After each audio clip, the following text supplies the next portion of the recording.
Olá, graça e paz. Estou passando por aqui para compartilhar com você uma super novidade, a Conferência Modo Missão, que acontecerá no dia 22 de novembro, no Espaço Torres, em Curitiba. O tema da conferência será Por uma Igreja Viva, a missão não pode parar. Você não pode ficar de fora dessa conferência. Agende-se, reserve essa data. Conteúdos incríveis estão sendo preparados para serem ministrados nessa conferência. O link do hot site para você fazer a sua inscrição e participar desse momento importantíssimo da nossa instituição está na descrição desse vídeo. Você pode acessar esse link, acessar o hot site, fazer a sua inscrição. Então, chame a galera da sua igreja, monte uma caravana na sua igreja e participem da Conferência Modo Missão em Curitiba, no Espaço Torres, no dia 22 de novembro. A missão não pode parar.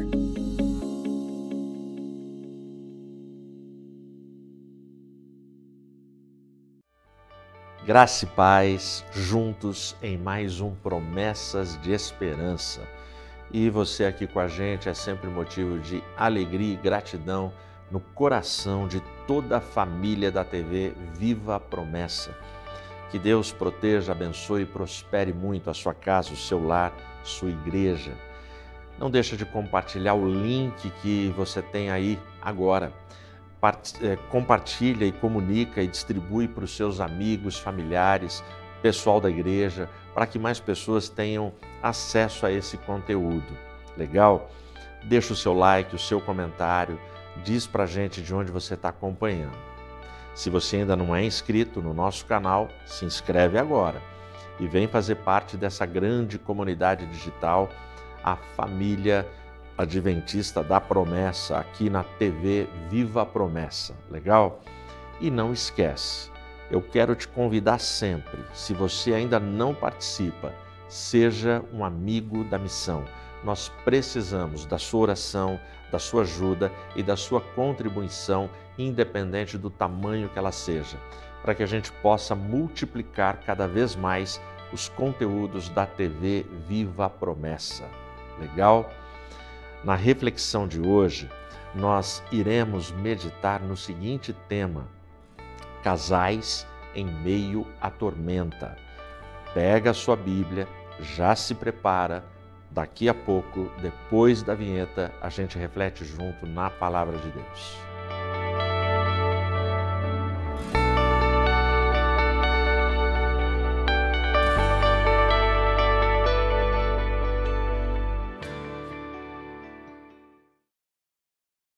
Abre a sua Bíblia no Evangelho de Marcos, capítulo 4, do versículo 35 até o versículo 38, em nome de Jesus.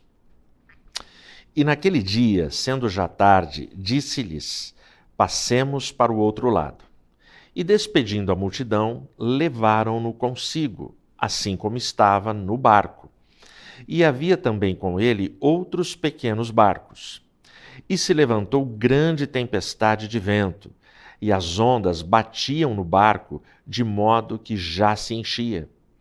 E ele estava na parte de trás do barco, dormindo sobre uma almofada. E despertaram-no, dizendo-lhe: Mestre, não te importa que pereçamos? Feche seus olhos, ora comigo. Senhor, muito obrigado por esse momento, obrigado pela tua palavra, obrigado, Senhor, pela mensagem profunda que esse texto traz para cada um de nós. Peço em nome de Jesus a tua bênção na vida dos casais, das famílias, dos nossos amigos e irmãos que acompanham agora esta live. Fala com cada um, fala, Senhor, de acordo com a sua demanda, com a sua necessidade e, acima de tudo, de acordo com a sua vontade. Em teu nome eu oro. Amém. O mundo bíblico, o mundo nos tempos bíblicos, seja no Velho ou no Novo Testamento, ele era essencialmente agrário. As evoluções, as modernidades que a gente vê hoje no nosso tempo, toda a tecnologia, a ciência multiplicando-se, Isso vem de 200, 300 anos para cá. Mas antes o mundo ele andou num ritmo extremamente equilibrado, lento, as coisas iam acontecendo e se desenrolando vagarosamente. E esse mundo agrário daquela época tinha no mar um símbolo de caos. O mar, ele representava e simbolizava para muitas religiões pagãs deuses da fertilidade. Portanto, esses deuses que tinham a ver com a fúria do mar, as chuvas, com água, tinha a ver com plantações. Então você plantava, eu vou pedir para o Deus tal que envie chuva, que faça com que essa plantação cresça. Então o mar, ele era associado a tudo isso, seja na sua fúria, na sua tormenta, seja na sua calmaria. Por conta disso, a gente pode olhar também para a figura dos casais. Casais passam por tormentas e casais também enfrentam exatamente isso. Momentos de bonança e momentos também de muita tormenta e de muita aflição. A geração bíblica, a geração dos tempos bíblicos, ela sabia que no meio da tormenta eu tenho a bênção e a maldição. E quando eu olho para a tormenta, quando aquela geração olhava para a tormenta, sabia que era impossível, que era uma ilusão achar que dava para controlar a força da tormenta. Casais também, a bênção na vida dos casais, ela é percebida, ela é manifestada através do amor, do afeto, da compreensão, da fidelidade. Mas também se percebe na relação de casais tormentas, que vêm através de cargas, de enfados, de fardos, de traições, indiferenças, rejeições, e tudo isso muitos percebem como incontrolável. Ou seja, a tormenta se abate, a tormenta ela vem, ela surge, ela aparece. Como nesse texto. Esse texto fala de Jesus entrando num barco com os discípulos para atravessarem para uma outra margem. E uma grande tormenta surge. E essa grande tormenta que surge também diz para a gente uma informação surpreendente.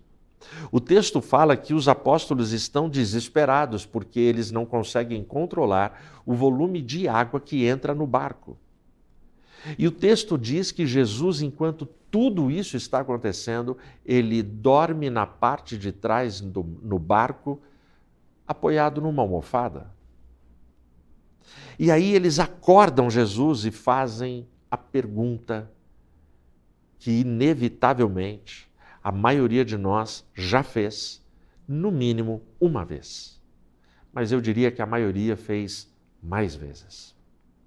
Mestre, não te importa que pereçamos? Veja, a pergunta que nós fazemos hoje, será que Deus se lembra de mim? Será que Deus se importa? Eu estou no meio de uma tormenta. O meu casamento está numa tormenta, a minha família está numa tormenta, os meus filhos estão numa tormenta, o povo da minha igreja está numa tormenta. Será que Deus se importa? Será que Ele está vendo? Não é possível que Ele esteja dormindo na parte de trás do barco. Se Ele é o capitão, se Ele foi convidado. No dia que você casou, você não tinha convidados no seu casamento. Você tinha testemunhas, porque o casamento cristão, ele é um casamento feito debaixo de uma aliança, e nós temos testemunhas. E esta aliança, ela implica em situações muito mais profundas do que aquelas que foram prometidas no altar, na doença, na saúde. Doença, o que a gente pensa quando está tudo bem? Uma gripe, uma febre, uma dor de cabeça muito forte. Então, os votos que nós fizemos esses votos diante de coisas inimagináveis e imprevisíveis. Nós não sabíamos o que iria acontecer na aventura da vida, porque é uma aventura. O solteiro tem uma jornada, o casado tem uma aventura. A minha aventura começa com a Rê, e a gente está vivendo essa aventura até hoje. Então, a pergunta, ela é pertinente. Mestre, não te importa que a gente venha a perecer? O Senhor não se importa com tudo que está acontecendo? E aí Jesus, ele não responde. Jesus, ele não responde a pergunta, ele faz. É muito impactante a forma com que Jesus vai responder. Ele não senta para falar para os apóstolos, olha, eu me importo, poxa vida, eu me preocupo com vocês, eu sei do medo de vocês, da dor de vocês, da aflição de vocês, é lógico que eu me importo. Não, Jesus, ele faz. Jesus, ele entra em cena, ele está presente e ele tem o controle de toda a situação. Duas respostas tremendas Jesus dá aqui. A primeira delas, versículo 39. E ele, levantando-se, repreendeu o vento e disse ao mar: acalma-te, aquieta-te, fique em paz. E o vento cessou e houve grande calmaria. A primeira resposta de Jesus é: ele responde com palavras simples. O que eu quero dizer com isso? Ele poderia fazer um discurso. Ele poderia pegar um vozeirão, se ele quisesse. Apocalipse vai falar que a voz dele é como a voz de muitas águas. Mas ele levanta e dá uma ordem simples. Calma, aquieta-te. E o texto diz que fez grande calmaria. Ele poderia ter usado termos, e agora eu, como representante dos céus, o único, unigênito do Pai, o Filho de Deus, Todo-Poderoso, vou dar ordem aos 7 mares. Ele poderia, se ele quisesse, mas ele usa palavras extremamente simples, e ele usa uma sequência. A sequência está aqui no versículo 39. Primeiro ele repreendeu o vento. Depois que ele repreende o vento, ele diz ao mar. Tem uma sequência. O pessoal que já pescou em alto mar, o pessoal que já esteve em alto mar e que já enfrentou ventanias no mar, sabe que quando o vento cessa, ainda vai um tempo para que as águas parem de balançar, as ondas diminuem e vai um tempo até que elas se acalmem. Mas o texto aqui fala de algo simultâneo.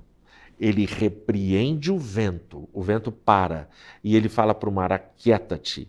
E o texto termina dizendo, e fez-se grande calmaria.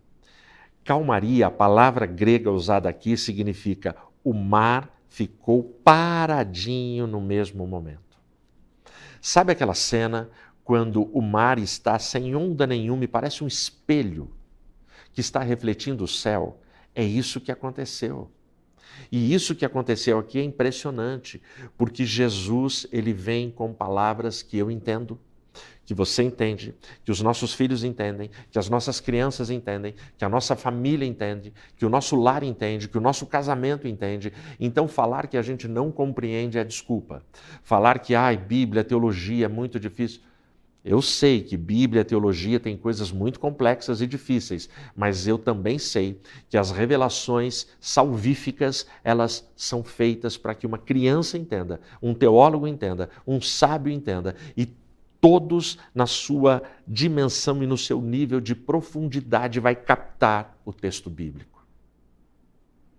Então aqui ele repreende o vento, ele fala ao mar, e ele o faz de tal forma que eu compreenda. E aí vem a segunda lição, que está aqui na sequência, os versículos 40 e 41. E ele disse-lhes, por que sois temerosos, homens de pequena fé? E eles temeram muito e diziam uns aos outros, que homem é esse que até o vento e o mar lhe obedecem? Presta atenção o que está acontecendo aqui. Antes, no meio da tormenta, eles estavam com medo, muito medo, apavorados, porque eles não controlavam, porque eles tentaram, eles não conseguiram, até que eles acordaram o mestre. Aí o mestre acorda e com 2 palavras, acalma-te, aquieta-te, tudo volta a ficar em paz. Era para eles estarem aqui celebrando, dando pulos de alegria, glórias e aleluias. Mas o texto diz que eles ficaram temerosos, eles ficaram impactados, eles ficaram surpreendidos. Quem é esse que até o vento e o mar lhe obedecem? O texto termina, a narrativa termina dizendo que depois de uma ação assim espetacular, esplendorosa de Cristo naquele barquinho, eles ficaram temerosos, tanto quanto no começo. Se você prestou atenção, o texto fala que outros barcos estavam em volta. Interessante. Outros barcos foram beneficiados, ainda que não tivessem a presença de Cristo. Quantos casais, quantas famílias estão sendo beneficiados com o seu testemunho e a sua presença? Você que tem a Cristo, você que tem aliança no seu casamento e junto com o seu cônjuge, vocês têm aliança com Cristo, em Cristo. Quantos estão sendo beneficiados? Agora a pergunta é: por que é que eles ficaram temerosos mesmo depois do milagre, mesmo depois da calmaria ter voltado, mesmo depois da segurança ter sido restabelecida? Por quê? Ora, porque eles estão numa sociedade, numa geração que entende a fúria da tormenta como incontrolável. Só que agora eles estão presenciando o Jesus homem, o Nazareno, aquele galileu, controlando uma força historicamente, milenarmente sabida como incontrolável. Ninguém controla a natureza. Os pagãos acreditavam nas divindades que podiam controlar o mar, a chuva, o vento. Só que esses homens estão olhando para um homem com a aparência e a semelhança deles, que fala palavras simples e tudo é controlado. Ou seja, eles estão diante de um homem que, frente ao incontrolável da tormenta, ao incontrolável do mar, ele é ainda mais incontrolável. Portanto, eles estão tendo uma revelação ali absurda. Só existe um incontrolável, o nosso Jesus Cristo. Ninguém controla ele. Ninguém pode falar: eu vou controlar a força dele. Não vai. Ele é incontrolável. Porque quando ele ressuscita ao 3º dia, ele ressuscita para vencer, para governar, para controlar. E ele é invencível, ingovernável, incontrolável. Ele é Deus. Percebe? Então, diante disso, eles ficam impactados. Ora, existe uma história na Bíblia que é muito semelhante a essa. E é aqui que eu quero chegar com você. Essa história muito semelhante a essa está no livro do profeta Jonas. Lá na narrativa de Jonas, nós também temos um barco. Nós também temos um homem dormindo. Então, nas 2 histórias tem um barco, nas 2 histórias tem tempestade, tem ondas bravias, tem risco do barco virar. Nas 2 histórias tem 2 personagens dormindo no barco. Nas 2 histórias tem grupos de homens que vão lá acordar quem está dormindo para falar: ó, você não está percebendo o que está acontecendo? Nas 2 histórias tem intervenção sobrenatural e divina e tudo se acalma. E as semelhanças terminam aí. Mas me parece que não terminam aí. Se você der 2 passos para trás e der uma visão panorâmica nos evangelhos, você vai perceber na completude, na história completa de Jesus, que a história não termina aí. O evangelista Mateus, no Evangelho de Mateus 12, 41, Jesus vai dizer para os seus ouvintes: eis aqui alguém que é maior que Jonas. Ali ele estava respondendo sobre o sinal que aquela geração pedia. Não vai ser dado outro sinal para vocês a não ser o sinal de Jonas, que ficou 3 dias e 3 noites no ventre de um grande peixe. Mas quando ele termina a explicação dele, a exposição dele, ele fala: eis aqui alguém que é maior que Jonas. Jonas, ele era um tipo de Jesus. E Jesus está afirmando para aquela geração: eu sou o verdadeiro Jonas, eu sou Jesus. Porque tem toda a semelhança da história. Só que Jesus, quando ele vai para aquela cruz, ele mergulha nas profundezas dos pecados da raça humana. E ele emerge, ele ressurge, ele ressuscita daqueles 3 dias e 3 noites para dizer para mim e para você: haverá um dia que eu vou fazer cessar todas as tormentas da história. As tormentas começaram com um casal. Casais em meio à tormenta não faltam, desde que Adão e Eva protagonizaram a queda. Então as tormentas começam quando um casal mergulha no pecado. E aí tormentas estão acontecendo nos nossos lares e nas nossas casas. Mas naquela cruz, Jesus, que é infinitamente maior, perfeito e mais poderoso do que Jonas, ele mergulha em todo o mar de pecados da raça humana e ressurge para dizer para mim e para você: Ed, eu vou fazer cessar as tormentas da sua vida, da sua casa e da sua família. Eu vou fazer cessar as tormentas na sua casa e na sua igreja. Isso é promessa de esperança. Então Jesus, ele continua olhando para as nossas tormentas e dizendo: aquieta-te, acalma-te. Portanto, não sejam os barquinhos em volta que não tinham Cristo, mas foram beneficiados. Nem sempre isso vai acontecer. Mas seja o barquinho que Cristo está presente. E ele continua no controle, porque somente ele é incontrolável. Esse mundo que está desgovernado pelas notícias que a gente lê todos os dias, está absolutamente cravado, guardado nas mãos do soberano Deus, aquele que vem vindo para fazer justiça nesse planeta. Que Deus te guarde, que Deus te abençoe, casal. A tormenta vai passar e a gente vai chegar do outro lado do rio. Que Deus te abençoe. Amém.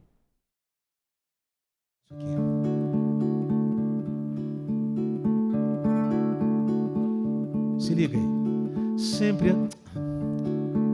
Sempre assim, revendo o dia lá pelas 6, ao somar, fiquei devendo mais uma vez. Fim de ano, os projetos sobre a mesa, me olhando com desprezo, um brinde a tudo que não se fez. Sempre assim, eu completei outra coleção, mas não li, ficou somente na intenção. Bem que eu quis ler a Bíblia todo ano, ser um homem de oração, falar aos outros da salvação. Sempre assim, lá de noite pelas 10, eu reúno os meus fracassos e me rendo aos teus pés, porque tudo, ó Cristo amado, tu fizeste muito bem e glorificaste ao Pai em perfeita obediência que me foi adquirida. sempre assim. Pelas manhãs eu vou te louvar, por saber que tua paz vai emoldurar os meus dias, meu tempo, meu viver. Tudo que me acontecer, tua glória exaltará.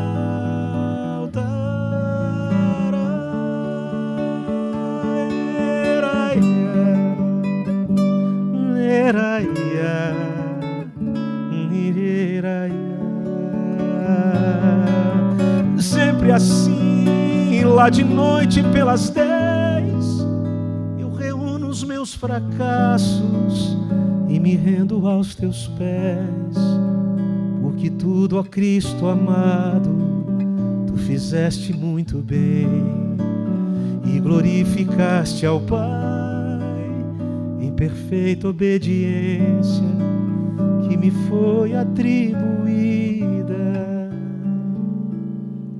Sempre assim, pelas manhãs eu vou te louvar, por saber que tua paz vai emoldurar os meus dias, meu tempo, meu viver. Tudo que me acontecer, tua glória exaltará.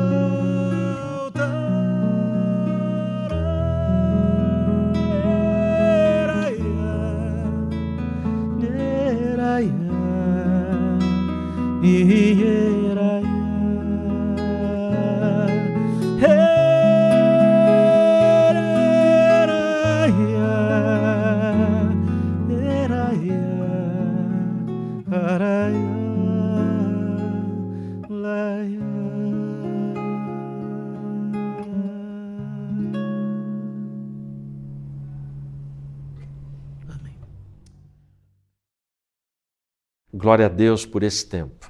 Glória a Deus pela sua vida, glória a Deus pela sua casa. Eu não sei o que você está passando agora, eu não sei como é que está a tua família aí, mas eu acredito na oração que a gente faz. Eu acredito nesse Deus que governa todas as coisas e que manda na natureza e, portanto, manda na minha vida e na sua vida. Continue confiando nele, não desista, siga firme, com muita fé e com oração. Ele está ouvindo o seu clamor. Ora comigo. Senhor, obrigado por esse tempo, obrigado pela tua graça, misericórdia, pela manifestação do teu amor entre nós. Obrigado pelo teu perdão e pela tua forte e poderosa mão que nos socorre, nos sustenta e nos abençoa. Livra-nos do mal, Pai. Nos ajuda, acalma as ondas que nos ameaçam e nos dê paz. Sê com a tua igreja, sê com teus filhos. Em nome de Jesus eu oro. Amém. Amém. Deus te abençoe e até o próximo Promessas de Esperança.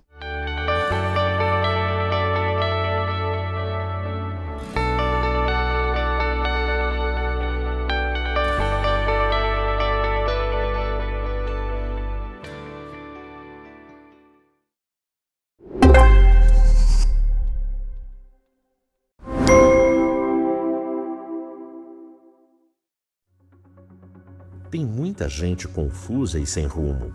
Como resolver o quebra-cabeça da vida? Esta é a nossa missão: levar orientação e apontar soluções. Para isso, precisamos de amigos da missão. Faça a sua doação.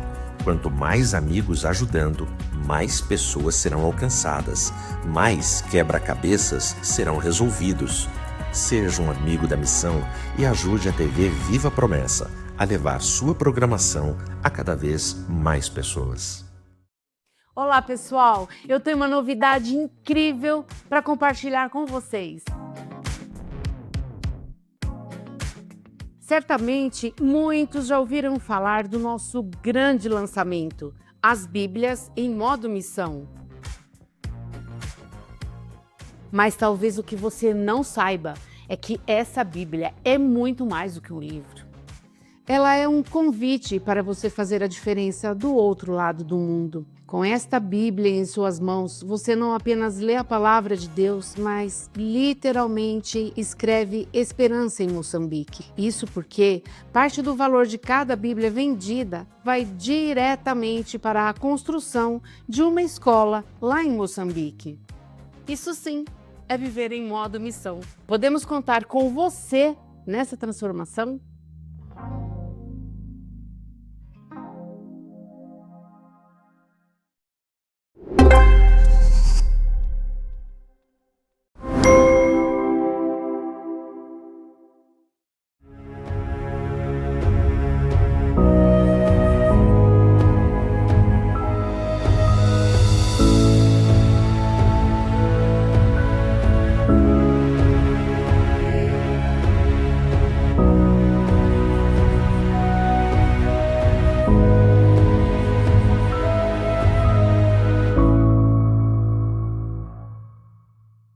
Olá, graça e paz. Você está no programa Texto e Contexto, um programa da TV Viva a Promessa, onde nós conversamos sobre temas de natureza doutrinária e teológica.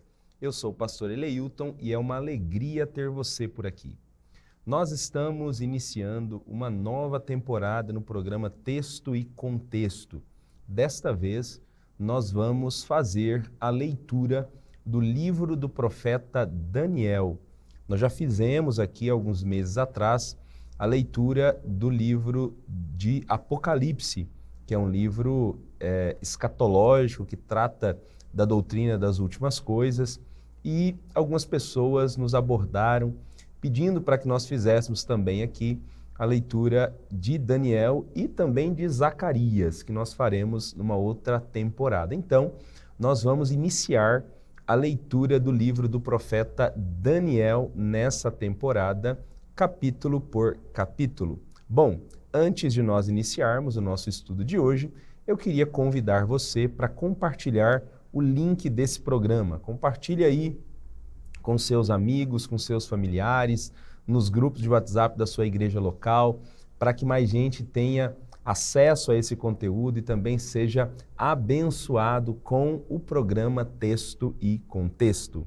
Bom, vamos então para o nosso estudo de hoje. Como é um estudo de um livro da Bíblia, eu queria pedir para você, se for possível, a depender de como você está assistindo esse programa Texto e Contexto, queria pedir para que você acompanhasse esse nosso programa olhando na sua Bíblia, examinando aí na sua Bíblia os conteúdos que nós estaremos apresentando neste programa. Abre aí a Bíblia no livro do profeta Daniel para que a gente possa olhar, analisar, pensar e refletir sobre aquilo que a palavra de Deus nos diz a partir do livro deste importante profeta. Bom, Daniel é chamado por muita gente de o Apocalipse do Antigo Testamento, porque ele é uma espécie de manual da soberania de Deus na história e possui muito conteúdo escatológico. Ele não é chamado de Apocalipse do Antigo Testamento à toa. Na verdade, há muito conteúdo escatológico no livro do profeta Daniel, inclusive conteúdo escatológico que serviu de inspiração, que serviu de base para muitas das visões que nós estudamos no livro do Apocalipse. Isso vai ficar claro quando nós olharmos aqui para alguns capítulos de Daniel, essa relação, essa conexão que existe entre Daniel e Apocalipse e algumas das visões, tanto de Daniel quanto do livro do Apocalipse.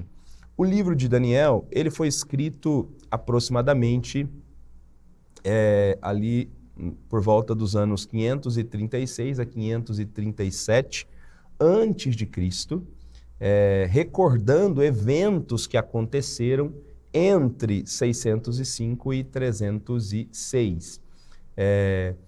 Os primeiros lances do livro do profeta Daniel são do momento em que Daniel chega na Babilônia ainda como um adolescente, muito provavelmente um adolescente ali de uns 15 anos, talvez um pouquinho mais, isso por volta do ano 605, na primeira das invasões de Nabucodonosor, quando ele levou os nobres para Babilônia.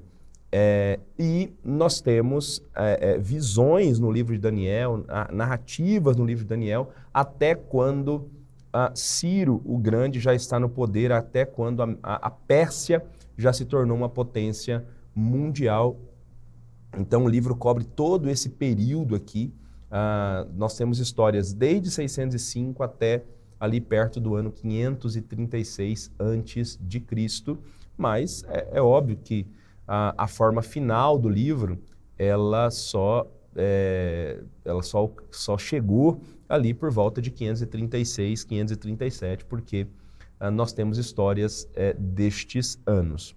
Os destinatários desse livro são tanto os cativos ali na Babilônia, porque Daniel não fez a viagem de volta para Jerusalém, ele ficou na Babilônia, então grande parte do livro dele é escrito para os cativos da Babilônia, para que eles pudessem entender a vontade de Deus, entender aquilo que Deus tinha para a nação e também para o povo de Deus de todos os lugares, para os judeus que também fizeram o caminho de volta e que posteriormente teriam acesso também a esse conteúdo, assim como também é um conteúdo que fala para o povo de Deus do nosso tempo, porque como nós veremos ao analisarmos o livro, ele tem profecias que ainda nem se cumpriram, profecias que ainda estão no futuro, até não somente no futuro deles, mas no nosso futuro também, porque são coisas que ainda não aconteceram. O grande propósito do livro é apresentar o nosso Deus como Deus que controla e que governa a história. O principal tema desse livro é a soberania de Deus. Indiscutivelmente, esse é um tema importante do livro do profeta Daniel. Ele foi escrito para mostrar como Deus está no controle do céu e da terra, dirigindo as forças da natureza, o destino das nações e cuidando do seu povo.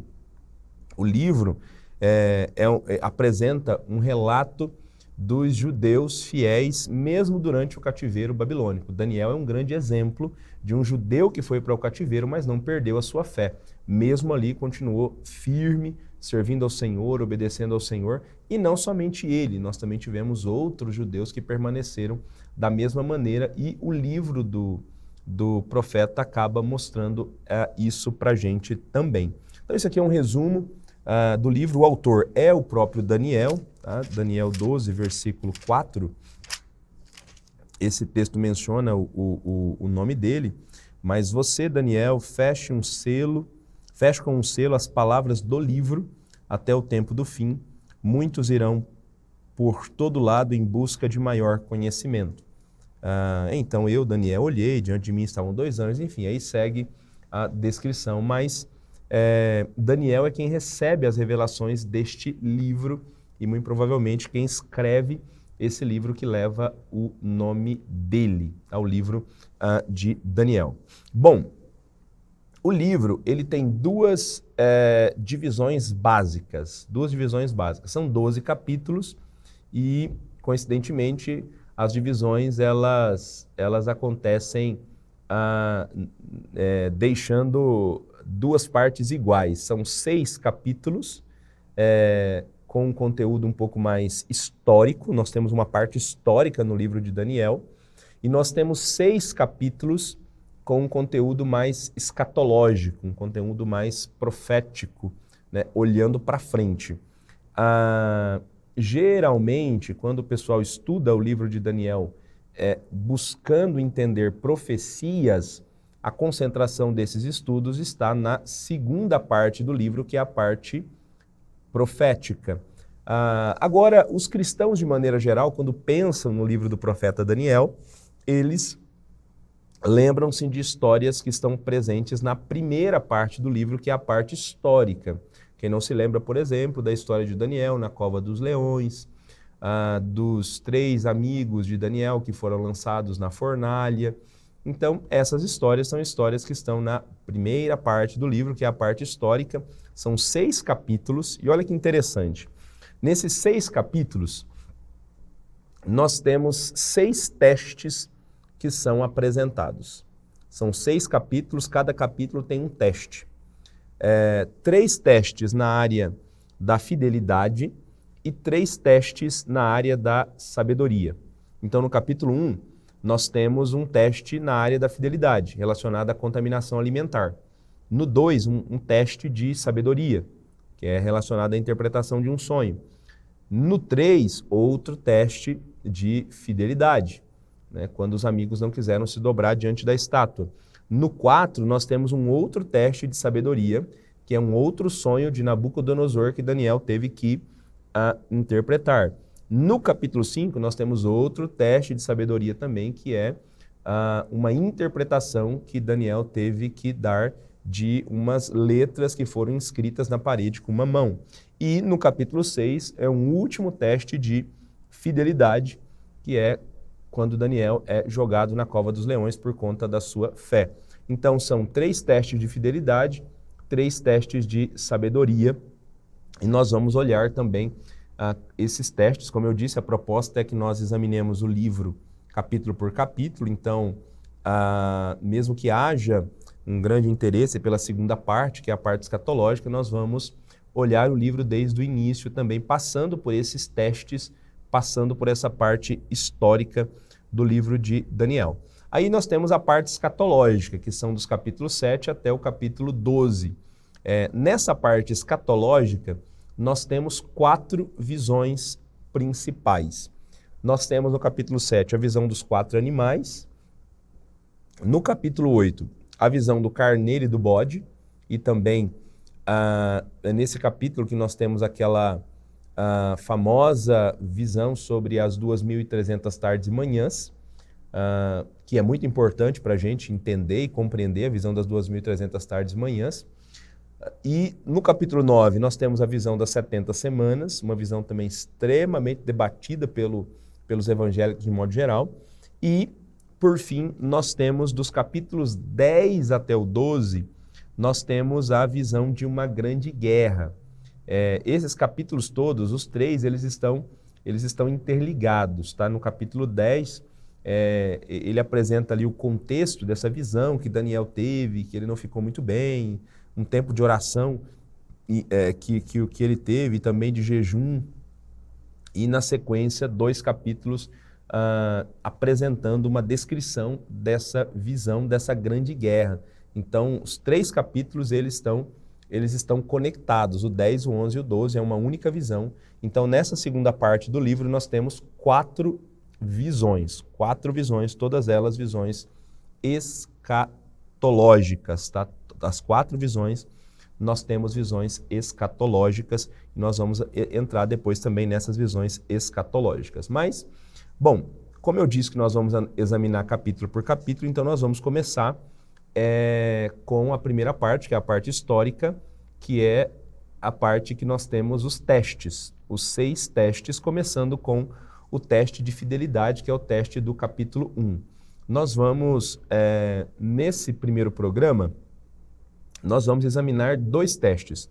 Eu vou apresentar aqui o teste do capítulo 1 e do capítulo 2. Nós vamos tentar fazer isso também com os capítulos 3 e 4, e depois 5 e 6, 3 programas. Em cada programa nós vamos examinar 2 desses testes que nós temos aqui nessa parte histórica do livro do profeta Daniel. Então, começando aqui com o teste de fidelidade. O teste de fidelidade Daniel capítulo 1, se você abriu aí a sua Bíblia, o texto diz que no 3º ano do reinado de Jeoaquim, rei de Judá, Nabucodonosor, rei da Babilônia, veio a Jerusalém e a sitiou. E o Senhor entregou Jeoaquim, rei de Judá, nas suas mãos, e também alguns dos utensílios do templo de Deus. Ele levou os utensílios para o templo do seu Deus, na terra de Sinear, e os colocou na casa do tesouro do seu Deus. Depois o rei ordenou a Aspenaz, chefe dos oficiais de sua corte, que trouxesse alguns dos israelitas da família real e da nobreza, jovens sem defeito físico, de boa aparência, cultos, inteligentes, que dominassem os vários campos do conhecimento e fossem capacitados para servir no palácio do rei. Ele deveria ensinar-lhes a língua e a literatura dos babilônicos.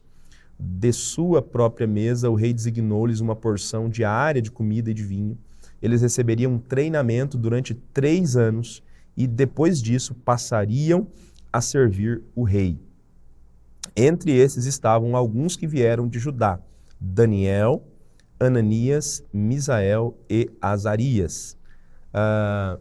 Então, assim começa o livro do profeta Daniel. Esse episódio que o livro começa narrando no primeiro capítulo, nesses primeiros versículos, é um episódio que aconteceu no ano 605 a.C. Aqui nós temos o primeiro sítio, a primeira invasão de Nabucodonosor a Jerusalém, que aconteceu no ano 605. Essa ainda não foi a invasão em que ele destruiu o templo, que ele destruiu a cidade. Essa invasão vai acontecer no ano 586 a.C. Essa vai ser a mais grave de todas, ela já será a terceira invasão de Nabucodonosor. E quando essa acontecer, aí sim, né, os israelitas são levados para a Babilônia, para servir na Babilônia. Mas nessa primeira invasão, como o próprio texto que nós lemos apresenta, foram levados de Judá para a Babilônia apenas alguns da família real e da nobreza. Então foram apenas algumas pessoas selecionadas que foram levadas para a Babilônia. E o texto aqui é bem claro em mostrar para a gente que era para ser jovens sem defeitos, jovens de boa aparência, jovens cultos. E por que tudo isso? Porque Nabucodonosor queria que esses jovens da nobreza, eles servissem no seu palácio na Babilônia. Eles passariam por um treinamento de 3 anos, e depois desses 3 anos sendo treinados, eles poderiam servir no palácio de Nabucodonosor, servir o rei.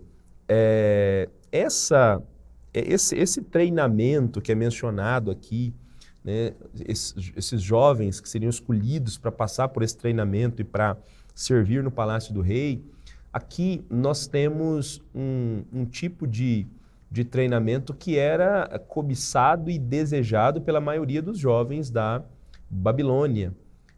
Ser treinado pela nobreza do palácio para poder servir depois diante do rei, diante de Nabucodonosor. Então, nós estamos falando aqui de algo que era muito desejado pela elite da época, e alguns judeus tiveram essa oportunidade. O problema é que passar por esse treinamento de 3 anos, nesse treinamento eles seriam educados na língua dos caldeus, eles seriam educados nos costumes, né, dos caldeus.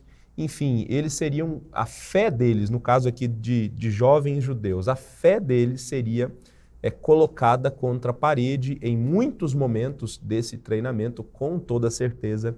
Eles seriam questionados nas suas convicções e seriam desafiados a manter-se íntegros ou não diante de Deus, né, mesmo tendo um privilégio de ser treinado para depois servir no palácio do rei. Já começou com a mudança de nome, né? O versículo 7 diz que o chefe dos oficiais deu-lhes novos nomes. Daniel deu o nome de Beltesazar, Ananias, Sadraque, Misael, Mesaque e Azarias, Abednego. Então, o primeiro ato do treinamento foi trocar os nomes. Veja que a ideia aqui é exatamente fazer mesmo com que esses jovens tivessem uma imersão na cultura babilônica, uma imersão ali nos padrões babilônicos, na cosmovisão babilônica, inclusive trocando até o nome. O nome tinha que ser um nome babilônico. Então, nós temos aqui, Daniel, o significado do nome de Daniel era Deus é meu juiz, e ele passou a se chamar Beltesazar, Bel protege o rei. Ananias, Deus é misericordioso, passou a se chamar Sadraque, iluminado pela deusa Sol. Misael, quem é como Deus, começou a se chamar Mesaque, quem é como Vênus. E Azarias, Jeová ajuda, para Abednego, servo de Nego. Então eles receberam nomes ligados a deuses aqui do panteão babilônico. Então começou mesmo já acelerado esse treinamento. E aí nós temos então na sequência uma decisão Daniel, contudo, decidiu não se tornar impuro com a comida do rei e com o vinho do rei, e pediu ao chefe dos oficiais permissão para se abster deles. E Deus fez com que o homem fosse bondoso para com Daniel e tivesse simpatia por ele. Apesar disso, ele disse: Daniel, tenho medo do rei, o meu senhor, que determinou a comida e a bebida de vocês. Se eles achar vocês menos saudáveis que os outros jovens da mesma idade, o rei pode pedir a minha cabeça. Então Daniel pediu para que ele fizesse um teste com eles durante 10 dias, dando para eles apenas legumes, né? Não nos dê nada além de vegetais para comer e água para beber. E depois compare a nossa aparência com os outros jovens. Ele fez isso e 10 dias depois eles estavam melhores, a aparência deles estava melhor do que a aparência dos outros jovens. Então, esse servo aqui do rei, ele aceitou, esse oficial do rei, ele aceitou então essa proposta de Daniel e ele permitiu que eles não comessem das comidas do rei. Por que Daniel, Ananias, Azarias e Misael não quiseram comer dessa comida? Pode ser porque tratava-se de comidas com animais impuros e eles seguem a dieta bíblica, a dieta de Levítico. Pode ser que essas comidas eram todas comidas oferecidas a deuses pagãos e de repente até a comida... nesse treinamento aqui eles teriam que comer, né, dessa comida aqui recém-oferecida para esses deuses. Pode ser também, alguns objetam essa possibilidade, que a comida nessa época aqui para esse povo, ela tinha um significado pactual também. Comer a comida da mesa de alguém significa concordar com aquela pessoa e ter comunhão com ela. Então eles não queriam passar também essa impressão de que eles tinham comunhão e concordavam com a cosmovisão e com a religião dos babilônicos. Enfim, o fato é que eles tomaram a decisão firme de não se contaminar com essa comida e depois do tempo, ao final do tempo estabelecido pelo rei, depois dos 3 anos, aí já é o desfecho do teste a partir do versículo 17, os jovens todos foram trazidos à presença de Nabucodonosor. O rei conversou com eles, fez perguntas sobre vários temas, sobre vários assuntos, né? Foi um longo questionamento e a palavra de Deus diz que descobriu-se que Daniel e os seus 3 amigos eram 10 vezes mais sábios do que todos os outros sábios do seu reino. Então, realmente, Deus estava com esses jovens. Como eu disse, eram adolescentes quando chegaram na Babilônia. Nós estamos falando aqui de adolescentes que chegaram na Babilônia, mas adolescentes comprometidos com a fé, comprometidos com o reino de Deus e que decidiram não se contaminar. E Deus abençoou esses jovens e, no final das contas, no final dos testes, eles eram saudáveis, porque Deus deu... O versículo 17 diz que Deus deu a esses jovens sabedoria e inteligência. Então, por que eles eram 10 vezes mais inteligentes? Porque Deus deu a eles sabedoria e inteligência. Deus estava nesse negócio, Deus estava cuidando desses jovens, então eles passaram nesse primeiro teste, que foi um teste de fidelidade. E a gente aprende com essa história que mesmo numa sociedade hostil, nós devemos preservar as nossas convicções e também a nossa integridade. Preservar convicções e preservar integridade, como esses jovens fizeram, mesmo vivendo numa sociedade hostil, longe do seu país, longe da sua terra, tendo do bom e do melhor, num treinamento que muitos jovens gostariam de ter, eles participam disso, mas eles preservam as suas convicções e a sua integridade. Eles não se deixaram corromper pelo ambiente e pelo local onde eles estavam, mantiveram firmes as suas convicções e integridade. Então, nós aprendemos também com esses jovens esse princípio, essa lição importante, e eu tenho certeza que quando nós tomamos essa decisão de manter firme as nossas convicções, a nossa cosmovisão, aquilo que nós entendemos que é a vontade de Deus, Deus, assim como esteve com eles, estará conosco e nos ajudará também nesta caminhada. Bom, seguindo um pouco mais, nós chegamos no capítulo 2 de Daniel, e no capítulo 2 nós vamos ter um segundo teste, dessa vez é um teste de sabedoria. O primeiro teste foi de fidelidade, agora é um teste de sabedoria. O que acontece aqui no capítulo 2 do livro de Daniel? Nabucodonosor tem um sonho. O capítulo 2 começa dizendo que no segundo ano do seu reinado, Nabucodonosor teve sonhos. E a sua mente ficou tão perturbada que ele não conseguia dormir. Né?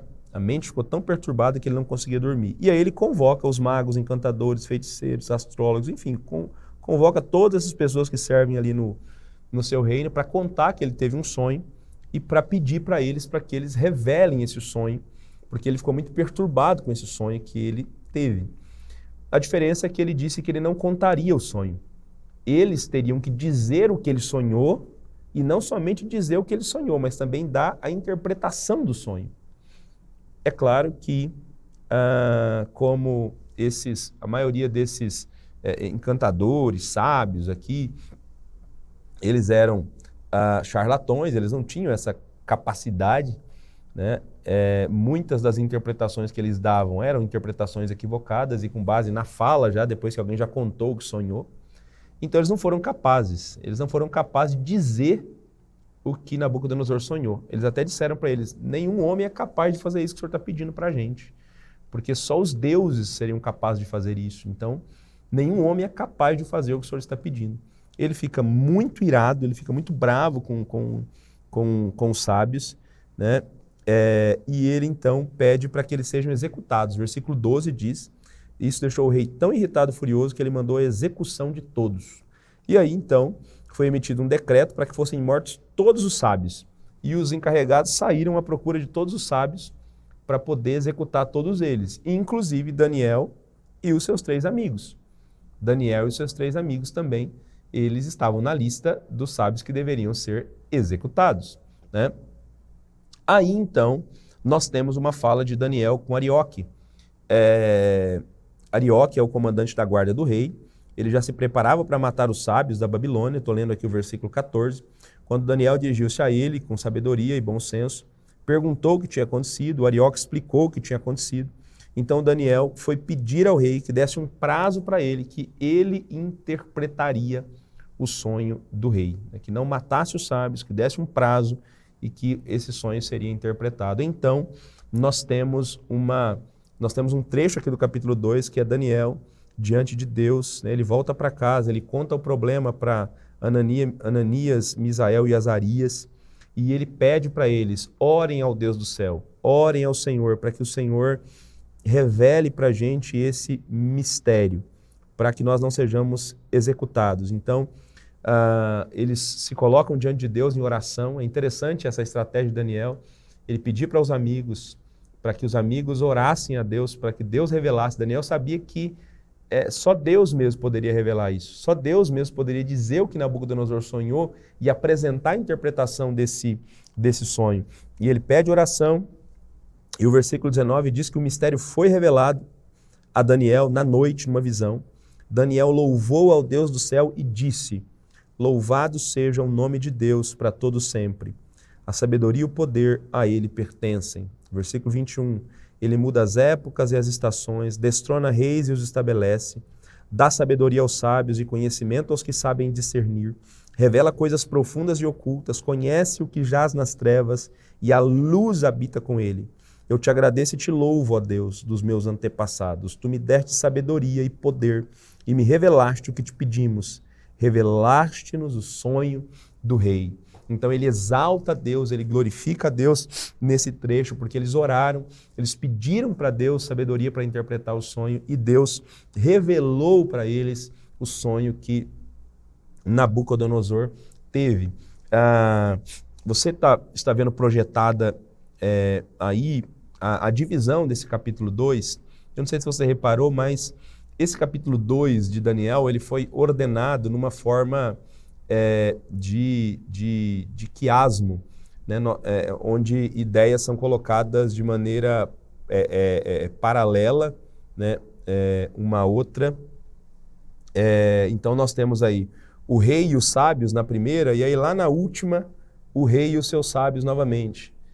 Daniel, Arioque e o rei, a segunda, e depois a quarta também, Daniel, Arioque e o rei, né? Então, as visões vão numa crescente, depois vai voltando e você tem paralelo de uma parte com outra parte. Mas no centro aqui, no centro desse quiasmo, no centro desse arranjo, dessa organização do capítulo 2, nós temos Daniel diante de Deus. Porque nessa estrutura que foi montada, o ápice, o clímax aqui do capítulo, né, o ponto central aqui é exatamente Deus, a participação de Deus, Deus revelando o sonho. Aí nós vamos ter novamente uma conversa de Daniel, Arioque e o rei, e depois, novamente, Nabucodonosor chamando os sábios, no caso Daniel, né, para interpretar o sonho que ele teve. Então, a partir do 24 e 25, Daniel foi falar para Arioque, a quem o rei tinha designado para executar os sábios, não execute, leve-me ao rei e eu interpretarei o sonho que ele teve. Então, Arioque levou Daniel diante do rei e ele disse para o rei, encontrei um homem entre os exilados de Judá que pode dizer ao rei o significado do sonho. O rei perguntou a Daniel, também chamado Beltesazar, você é capaz de contar-me o que vi no meu sonho e interpretá-lo? Daniel respondeu, nenhum sábio, encantador, mago ou adivinho é capaz de revelar ao rei o mistério sobre o qual ele perguntou. Mas existe um Deus nos céus que revela os mistérios e ele mostrou ao rei Nabucodonosor o que acontecerá nos últimos dias. O sonho e as visões que passaram por tua mente quando estavas deitado foram as seguintes. Então veja, Daniel, diante de Nabucodonosor, faz questão de deixar claro para Nabucodonosor que ele iria interpretar, mas ele estaria interpretando porque Deus, o Deus que revela mistérios, o Deus que é capaz de revelar o futuro, ele havia dado essa capacidade para Daniel e foi o próprio Deus quem deu esse sonho para Nabucodonosor, para mostrar para Nabucodonosor o que aconteceria nos últimos dias. É claro que nosso Deus soberano como é, Senhor da história como é, Deus sabia que ninguém seria capaz de interpretar esse sonho e que Daniel seria essa pessoa que interpretaria. E é exatamente o que acontece na sequência. O que nós temos, então, no sonho de Nabucodonosor? O que Nabucodonosor sonhou? Né? O restante do capítulo 2 agora é para contar o sonho de Nabucodonosor. O sonho de Nabucodonosor foi com uma estátua. Nabucodonosor sonhou com uma grande estátua. Uma estátua que tinha uma cabeça de ouro, peito e braços de prata, ventre e quadril de bronze, pernas de ferro, pés de barro e de ferro. E aí no final do sonho, enquanto ele está observando essa estátua, uma pedra se solta e atinge a estátua nos pés e esmigalha a estátua. A estátua é despedaçada. Então tem uma pedra que vem, acerta a estátua e despedaça essa estátua.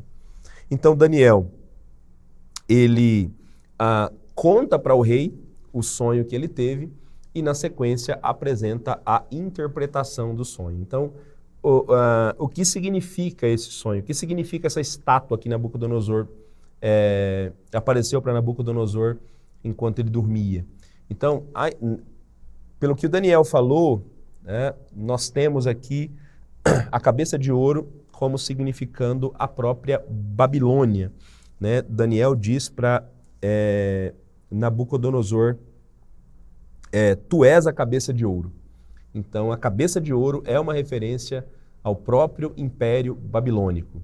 Né? Lembrando que Daniel disse que Deus havia falado que o sonho que Nabucodonosor teve era para os últimos dias. Então, nós vamos ver aqui que, mesmo que ele não tivesse muita noção disso, mas o significado dessa estátua vai pegar até o final dos tempos mesmo.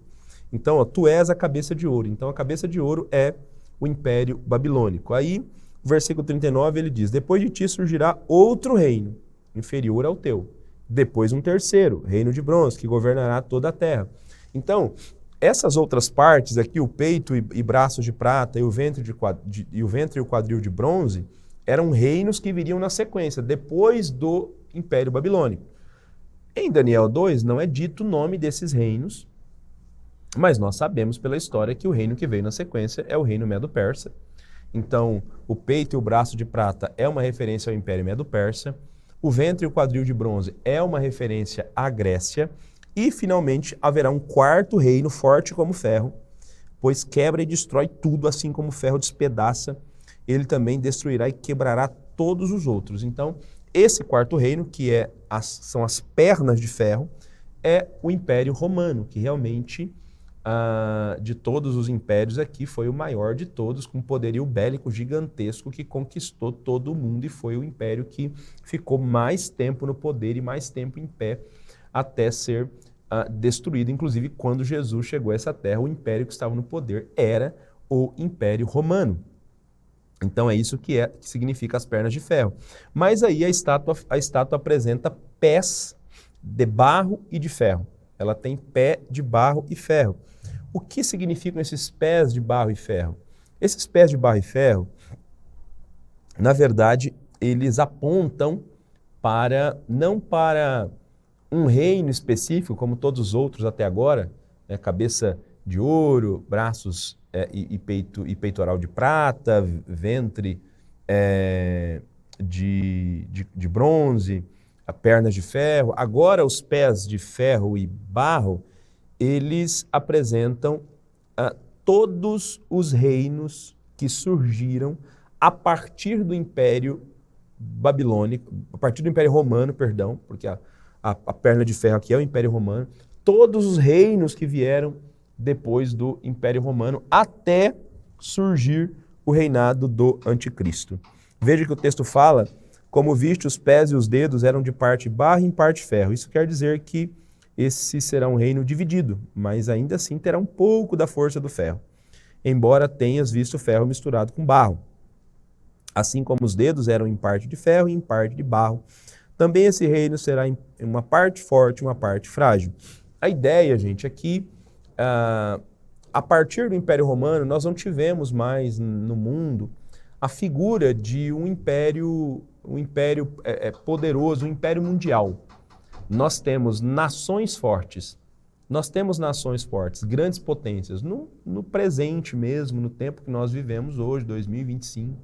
Nós temos grandes impérios, nós temos nações poderosas no mundo, mas nós não temos um império mundial, como foi no passado, como houve no passado o Império Babilônico, o Império Medo-Persa, Grécia, o Império Romano. Isso não existe mais. Então, esse pé de ferro com barro, ele representa todas essas forças, esses pequenos impérios, esses governos que existiram e existem a partir do Império Romano e que vão existir até o reinado do Anticristo. O Anticristo vem para trazer, olhando lá para o Apocalipse, nós vamos ver depois na sequência aqui também do próprio livro de Daniel, nós vamos ver essa sequência de impérios e tem uma cabeça da besta, que é uma cabeça final ali, que é esse último grande império que vai surgir no final dos tempos, que é o império do Anticristo e que, inclusive, ele vai receber poder dos governos do mundo, né? Falar, é dito tanto em Daniel quanto em Apocalipse, né, sobre 10 governantes, 10 reis dando poder a ele. O número 10 aqui é um número que indica plenitude. A ideia é que todos os governos, né, todos os poderosos, eles vão dar sustentação ao reinado do Anticristo, vão reconhecê-lo como alguém que tem autoridade para que ele possa reinar. Então até esses pés simbolizam isso, eles são todos esses reinos até surgir o do Anticristo. É provável que os 10 dedos da estátua também façam um contraponto, um paralelo com esses 10 reis que surgem no final dos tempos para dar sustentação ao reinado dele. Mas o sonho não termina assim, o sonho termina falando de uma pedra que esmigalha essa estátua. É uma pedra que destrói essa estátua e que depois se transforma numa montanha que enche a terra toda. Essa pedra, irmãos e irmãs, essa pedra diz respeito ao estabelecimento do reino de Deus. Né? Quando Jesus Cristo voltar segunda vez, Jesus Cristo, ele vai trazer o seu reino de maneira plena. Todos esses reinos, né? Quando a pedra vem, a pedra bate no pé da estátua, mas destrói a estátua toda, né? Para mostrar que o reino de Deus é maior do que todos esses reinos que já vieram, ele vai destruir esses reinos que estarão no poder aqui por ocasião da vinda do Senhor Jesus, né? E o reino de Deus, o governo de Deus vai ser estabelecido sobre toda a terra. Um reino justo, um reino em que a verdade é realmente vivida, é a regra do jogo. Nós aguardamos novos céus e nova terra onde habitam justiça, e isso acontecerá quando o reino de Deus for trazido de maneira plena. Esse reino já entrou na história por meio de Jesus. Jesus já, na sua primeira vinda, ele já trouxe o reino, ele já inaugurou esse novo tempo, essa nova era de salvação. Essa nova era já invadiu a antiga era. Restando apenas agora que ele seja trazido de maneira plena, e isso acontecerá quando Jesus Cristo voltar segunda vez. Então o reino de Deus, como essa pedra que se torna uma montanha e enche a terra toda, ele será visto em toda a terra. Bom, depois que Daniel termina de contar isso para Nabucodonosor, Nabucodonosor cai prostrado diante de Daniel, presta honra e homenagem. Diz a Daniel: não há dúvida que o seu Deus é o Deus dos deuses, o Senhor dos reis e aquele que revela os mistérios, pois você conseguiu me revelar esse mistério. Já deve ter ficado boquiaberto só de Daniel saber o que ele sonhou. Então é óbvio que ele acreditou também na interpretação que Daniel deu a ele. Assim o rei pôs Daniel num alto cargo e o cobriu de presentes, o designou governante de toda a província da Babilônia e o encarregou de todos os sábios da província. E aí no final tem um pedido de Daniel, ele se lembra dos amigos dele, que apesar de não estarem ali, os amigos dele oraram a Deus para que Deus desse a revelação do sonho. Então Daniel pediu e o rei nomeou Sadraque, Mesaque e Abednego, administradores da província da Babilônia, enquanto o próprio Daniel permanecia na corte do rei. Então é um segundo teste, aqui foi um teste de sabedoria, e Daniel foi aprovado também nesse teste de sabedoria. E qual foi o segredo dele? O segredo dele foi Deus. Foi Deus quem revelou o sonho e a interpretação. No primeiro teste, no teste de fidelidade, Deus deu sabedoria e inteligência para eles. Então perceba como o Senhor é o soberano que está presente no livro do profeta Daniel. É o nosso Deus quem controla a história e nós devemos confiar sempre no que ele faz, sempre na palavra dele, porque a palavra dele se cumpre. A estátua que Nabucodonosor sonhou falou de uma sucessão de impérios e tudo aconteceu como foi anunciado por Daniel. Nós tivemos, de fato, o Império Medo-Persa, o Império Grego, o Império Romano. Nós tivemos 3 grandes impérios na sequência, como foi profetizado por Daniel.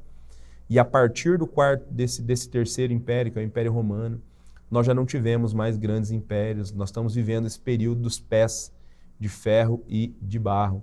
Então a palavra de Deus se cumpriu como foi apresentado por Daniel. E como ela se cumpriu até agora, a visão como um todo se cumprirá. Um dia,